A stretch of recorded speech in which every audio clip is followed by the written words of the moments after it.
What are you holding there? We got the magic token. But I'll try to do my best to get you some sneak peeks at what the R18 is going to be.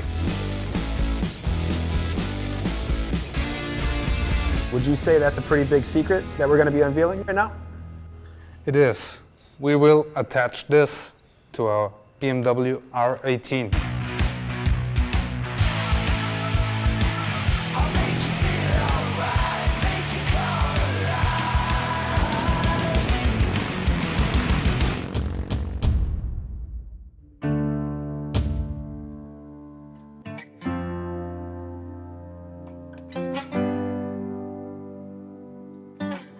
Learned a bunch sitting down with Edgar and kind of walking through the 3 stages of design. Hi, good to see you. Good to see you.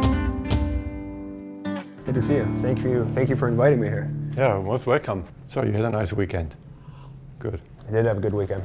No complaints. And you had Schweinsbraten and Leberkäse and stuff and all this. Was that food and beer? Yeah. I got my first. What were those called?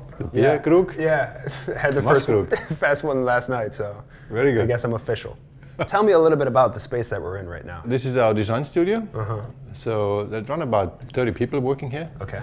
So all Motorrad design is here in this building. Yeah. Tell me a little bit about yourself and working here, as head of design. Basically, I started here like, I don't know, 30 years ago, something as we call it a sketch monkey, I mean, you start with the first loosen up sketches, you do little bits and pieces, aftermarket parts and stuff. There was no computer sketching in those days, so you did everything on paper and pen. Times were different. I mean, design was more like I would say an appendix to the engineer side, So would you say the engineering side of the business or the engineering side of the overall design came first at that point in time and then design followed? BMW was very engineering driven. Everything BMW was very innovative, and it had to be quality and it had to be precision, which of course was always in the genes of BMW. Yeah. But design maybe was not the very leading factor, It was more like this German design, Yeah. After we kind of left the design offices or design studios, it's kind of a 2-story building, and we went into like the design garage, or the garage for the designers. That was like a kid in a candy store moment. Like, there's motorcycles everywhere, there's parts, there's clay, there's sheets over bikes with tires sticking out of it. I'm not allowed to tell you guys some of the things that I saw because I'm contractually binded, but hey, there was a lot of really cool stuff in there. Actually, I just saw that Rona is here. Yeah, I met Rona a few months back, actually. Hey guys. Yeah. How are you, sir? Good to see you again. So you guys know, huh? Good to see you again. Good to see you again. So, happy coincidence that you're here, because I mean, you technically don't work under the BMW headquarters. What's it like getting to, because obviously BMW kind of designed the motorcycle and then they give you their baby. They're like, okay, now make it a reality. What's that like? Of course, it's an honor. Yeah, right? Yeah, of course. And the thing is that we like to work with the guys. Yeah. I made some proposals, and then Ronald made them into metal. For example, the exhaust, where we. So do you do like kind of like CAD and then like 3D printings? Normally we do, but for this bike we did more or less very much handmade. So you went kind of back to the old school and just did it. Yeah, because with Ronald it's easy to do. So you just give him a quick sketch, and then we just eyeball it. We walked past it. I think that was that, right? Let's go check it out. Actually, the bike is in there. We should have a look. Yeah. Okay, guys? Let's take a look. Yep. Okay. So.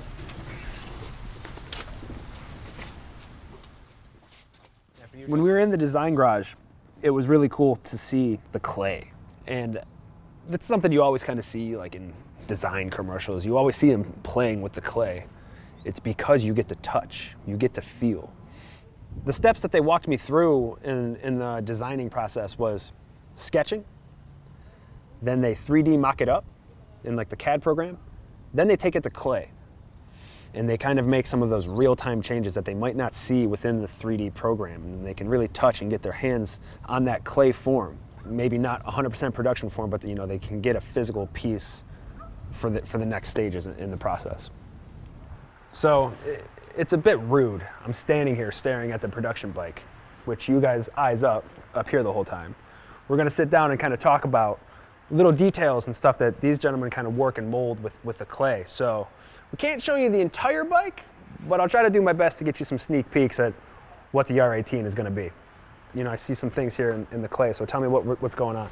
Yeah, we had the original design shape, and then we had feedback from the engineers about some stuff we still had to modify. I see you have a smooth line here. Yep. This is kind of just whatever, smush. So how do you do that? How do you get the lines? So this material, when you put it in the oven, it becomes soft.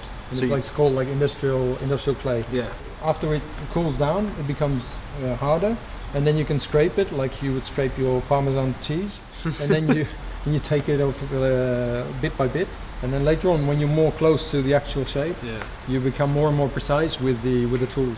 So actually, that looks almost a bit old-fashioned. Very old-fashioned. But I think it's still very valid to have a physical model, because at some certain point you want to sit on the bike, you want to feel the bike, you want to feel the ergonomics, and you want to have just a physical touch of it. Yeah. And this cannot be provided by all this computer-aided stuff. Yeah.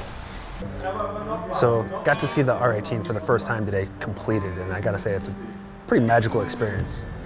Also magical is watching these three guys kind of cut it up, talking about just from inception to final production of the R18. You know, three great minds like this, the head of design, the fabricator, you know, the guy that's doing the CAD modifications and stuff like that. Just a really cool experience to get, once again, behind the curtain and into a top secret room that would generally be off limits. What is this room? I mean, this room is pretty amazing, but what do you guys call this room? Exactly. So we're here in the modeling part of the design studio, and we have this beautiful big LED wall where we can show our CAD models and discuss them in detail. How do you design it to have a soul? How do you design it to have that feeling?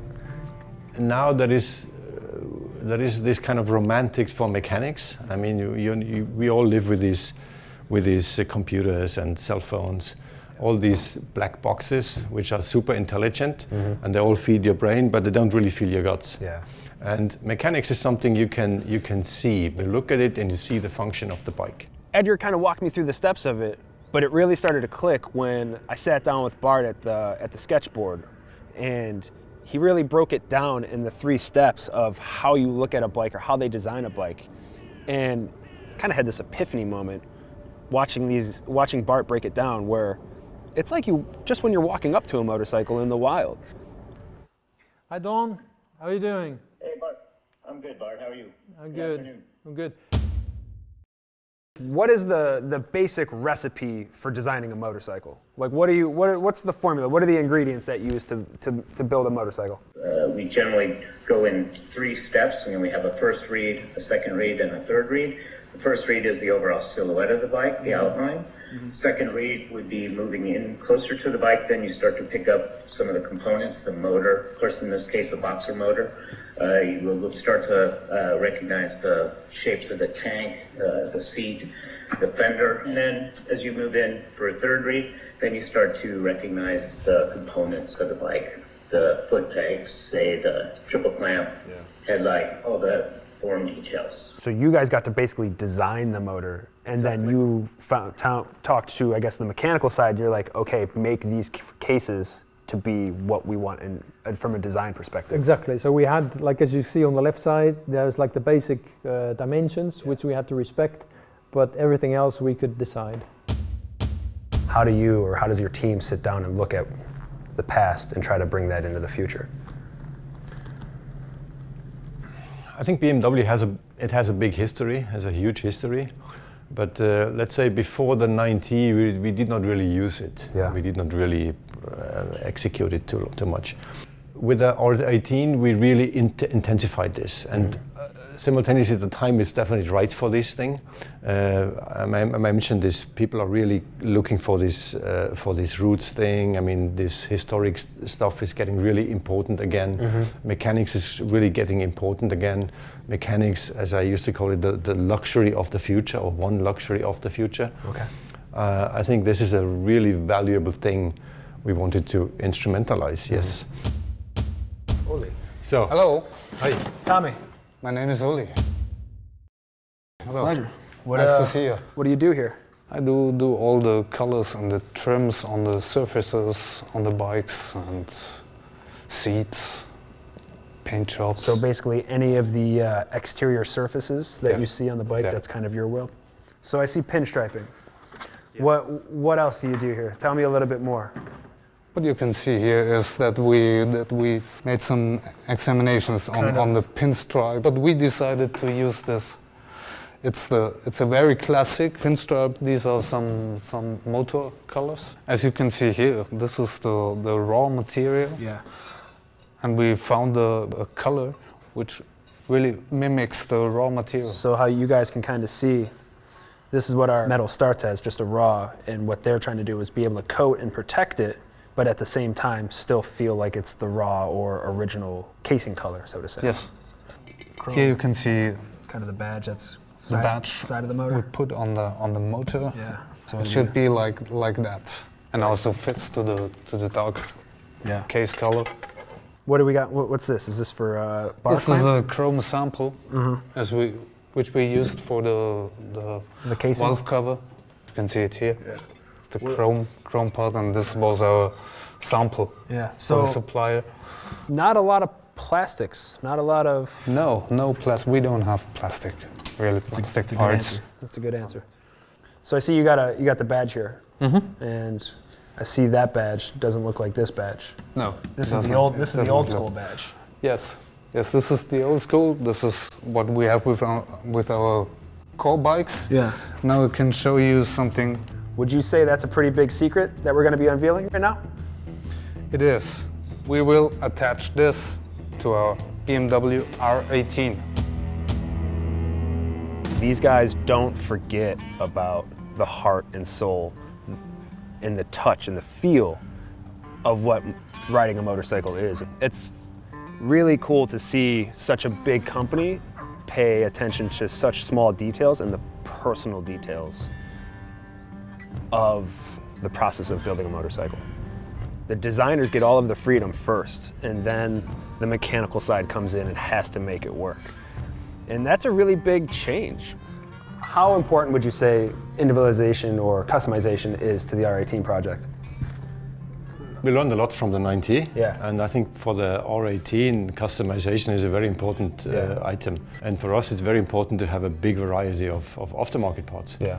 Do you guys work with like third-party people for aftermarket parts, since they are considered aftermarket parts?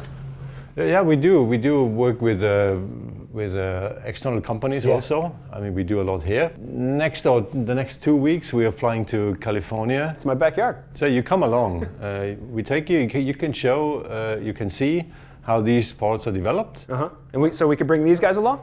Of course, we can. Yeah, come along. Look forward to it. Look forward. When I was chatting with Edgar in his office, he had mentioned that he's going to be coming to Southern California to visit some of his third-party suppliers. So he was gracious enough to invite us along. And so we're going to sit down, or we're going to walk through, we're going to go on a tour. I don't really know, but be sure to check out the next episode on individualization. And leave some comments below. Tell us what you love, tell us what you hate. And so yeah, till next time. Catch you guys later.